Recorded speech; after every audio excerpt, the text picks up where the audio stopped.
Sir goes on గారు 40-50 ఏళ్ల పాటు మీ కుటుంబం కోసం ఆలోచించకుండా ఉన్న మీరు ఒక్కసారిగా ఇప్పుడు ఆలోచించడానికి గల కారణం ఈ మాటలేని ఇంకేమైనా ఉన్నాయి? తల్లి సాక్షికి ఏమి లేవు. నేను ఇంకో తప్పు చేసి నేను చెప్పమంటారు, అది కూడా చెప్తున్నా మీకు.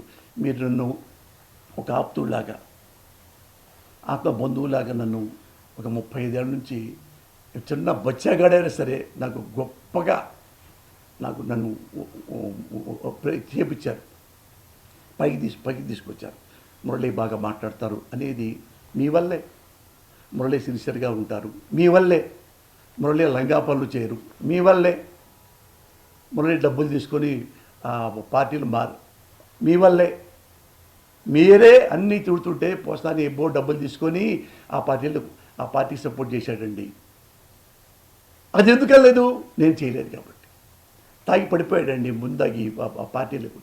నేను తాగను, నువ్వు పట్టుకోవాలి. మీ వల్లే నేను మంచివాడిని, మీ వల్లే నేను హానెస్ట్ని, మీ వల్లే నేను హంబుల్ని మీరు తెచ్చారు. అందుకని నేను మొక్కబట్టం లేదు అబద్ధం చెప్పడానికి, నిజం చెప్పడానికి. ఇప్పుడు చెప్తానండి. మా అబ్బాయి ఇంత మాట అన్నాడు కదా, ఈ మాట చెప్పకూడదు అనుకున్నా, కానీ మరి జర్నలిస్టు నా ఫ్రెండ్ క్వశ్చన్ వేశాడు. ఇప్పుడే వచ్చానంటే నేను మా అబ్బాయిని మేనేజ్ చేశాను.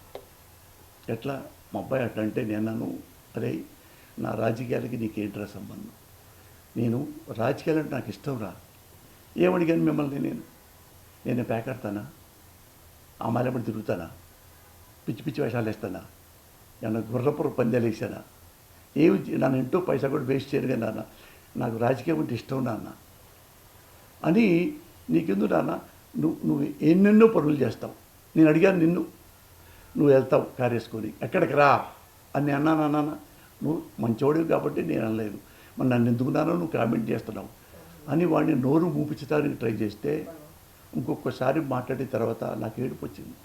ఇది వాస్తవం నాన్న.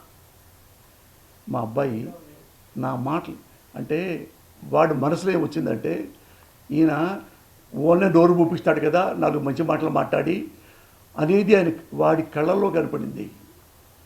గణేష్ బీటీవీ జర్నలిస్ట్, మీరే క్వశ్చన్ చేశారు చెప్తున్నా.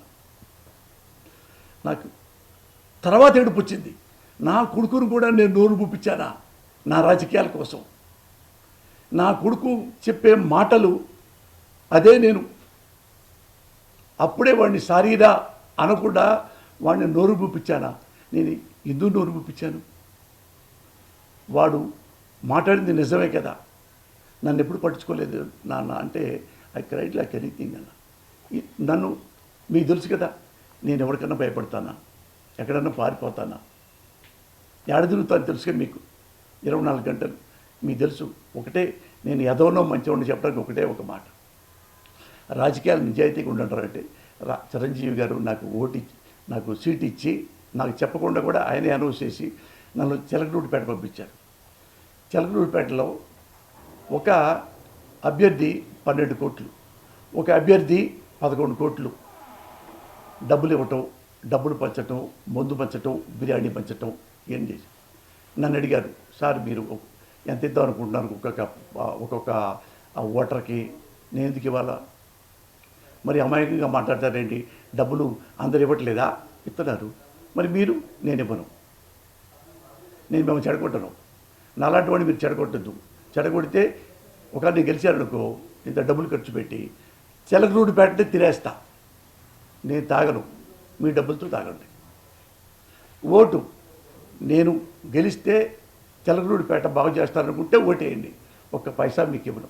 నేను ఒక్క పైసా ఇవ్వలేదన్నా అంటే నేను ఎంత నిష్ఠగా ఉన్నాను మీకు ఒకసారి లాస్ట్లో చెప్పడానికి. చిలకలూరిపేట మీరు అడగండి. పబ్లిక్లో కూడా చెప్పా. నా పక్కన షాడో పోలీసులు ఉంటారు, వాళ్ళు అభిమానులు ఉన్నారు. నేను కానీ కనీసం ఓటర్లకు ఇవ్వను, కార్యకర్తలకైనా కొద్ది ఎంకరేజ్ కోసం ఒక ఏదో పెట్టమంటారు, ఏదో ముందు బట్టలు పెట్టి బాక్స్ని, అది కాటన్ ఏదో అంటారు, ఆ కాటన్ కనీసం ఒక అభిమానుల కన్నా ఇవాళ కన్నా మన కార్యకర్తల కన్నా. కార్యకర్తలు ఇప్పుడే తాగుతున్నారా? అంతకుముందు తాగుతున్నారా? అంతకుముందు కూడా తాగుతున్నారు. అంతకుముందు నేను డబ్బులు ఇవ్వలేదు కదా, ఇప్పుడు నన్ను ఎందుకు అడుగుతున్నారు? నేను ఇవ్వను. అయితే మీరు ముందు కొట్టినప్పుడు ఎందుకు సార్ మీతో రావాలి? వద్దు సార్, కాదు పోసాని గారు, ఇట్లా నేను రాజకీయాలు చేశా.